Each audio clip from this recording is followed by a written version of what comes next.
Hello friends, welcome back to my channel Priya learnings में आपका बहुत बहुत स्वागत है। तो मेरी पिछली वीडियो में एक कमेंट पड़ा हुआ था कि वर्ग 3 का जो कट ऑफ है वो कितना जाएगा। तो हम इस बारे में थोड़ा सा डिस्कशन कर लेते हैं। बहुत ज़्यादा हम डीप में नहीं जाएंगे, इसमें थोड़ा सा डिस्कस करेंगे इसको।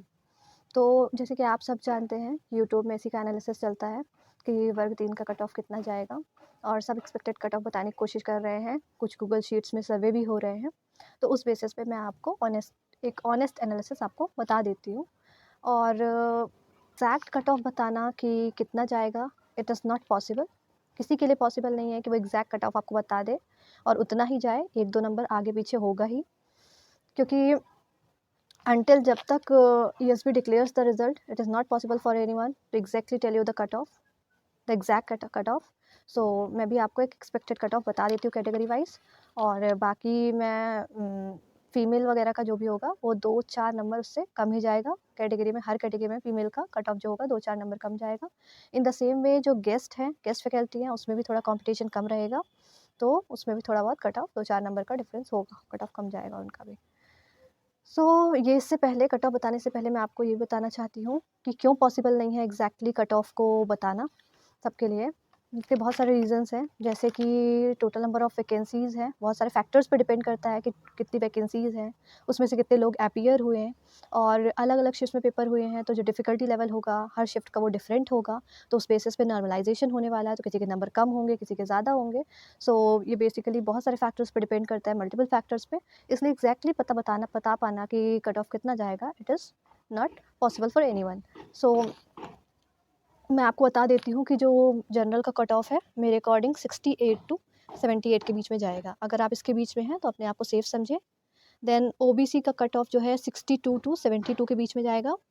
EWS का भी 62-69 के बीच में चला जाएगा, और SC ST का थोड़ा कम जाएगा, 54 टू 62 SC का जा सकता है, और ST का थोड़ा और कम, 50 टू 55 के बीच में जाएगा, और फीमेल का इससे 2-4 नंबर कम ही रहेगा। तो ये था एक्सपेक्टेड कट ऑफ। गाइस, मैं इस टाइम पे अपने यूट्यूब चैनल पे रेगुलर नहीं आ पा रही हूँ। मैं रेगुलर वीडियोस आपके लिए नहीं बना पा रही हूँ। उसका रीज़न ये है कि मैं इस टाइम अपने नेट की प्रिपरेशन में बिज़ी हूँ, क्योंकि आप सब जानते हैं कि जो नेट एग्ज़ाम है वो होने वाला है। The date has already been announced by NTA that the net exam will be conducted from 31 December to 7 January. तो 31 दिसंबर से 7 जनवरी के बीच में नेट का एग्ज़ाम कंडक्ट करवा लिया जाएगा। तो उसके लिए बहुत कम दिन बचे हुए हैं, बहुत ही कम समय बचा हुआ है। एंड इससे पहले मैं वर्ग 2 की प्रिपरेशन में, उसके बाद फिर उसका रिज़ल्ट आया, तो उसके डॉक्यूमेंट वेरिफिकेशन के प्रोसेस पे, डॉक्यूमेंट को अपडेट करने के प्रोसेस में काफ़ी व्यस्त हो गई थी, जिसके कारण मैं बहुत अच्छे से प्रिपेयर नहीं कर पाई हूँ नेट एग्ज़ाम के लिए। बट जितना भी टाइम बचा हुआ है उसमें मैं ट्राई करूँगी कि अपना सिलेबस जो है उसको थोड़ा-थोड़ा ऊपर-ऊपर से उसको कवर कर लूँ, because it won't be possible for me to cover the syllabus thoroughly. क्योंकि फ्रेंड्स, जो इंग्लिश लिटरेचर का सिलेबस है वो बहुत ही ज़्यादा वास्ट है।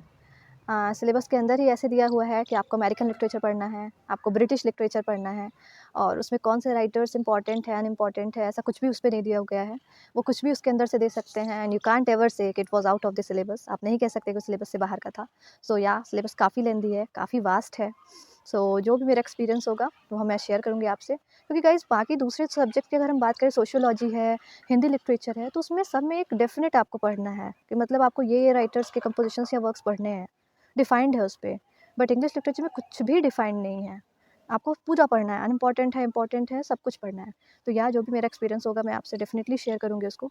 एंड अगर आप चाहें तो जो भी आपको इन्फॉर्मेशन चाहिए आप कमेंट कर सकते हैं, मैं पूरी कोशिश करूँगी आपके कमेंट का रिप्लाई देने का। एंड अगर आपको ये वीडियो पसंद आती है तो आप लाइक कर सकते हैं, एंड अपने दोस्तों के साथ शेयर भी कर सकते हैं, और आगे मुझसे जुड़े रहने के लिए चैनल को सब्सक्राइब ज़रूर करें। And good luck to all you guys who are going to appear in the net exam like me. And तब तक के लिए बाय। हम आपको मिलते हैं अपने नेक्स्ट वीडियो पे।